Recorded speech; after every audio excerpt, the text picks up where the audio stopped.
There lived a woodcutter in a village. One day he was cutting wood near a river. Suddenly his axe fell into the river. The river was very deep. The woodcutter did not know how to swim or dive, so he was sitting there sadly.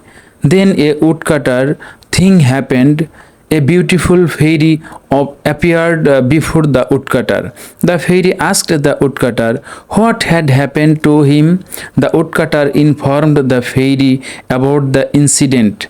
He informed her that he was a poor woodcutter and earned his living by cutting wood. Now he would not be able to work anymore as he had lost his axe in the river water. It was aware of his ability to buy a new one. Hearing all this, the fairy felt pity for him. The fairy dived into the river water and came out with a gold axe. She asked the poor woodcutter whether it was his axe. The poor man replied in the negative. The fairy dived again into the river water and raised her hand with a silver axe. She asked the woodcutter whether it was his axe. The woodcutter replied in the negative.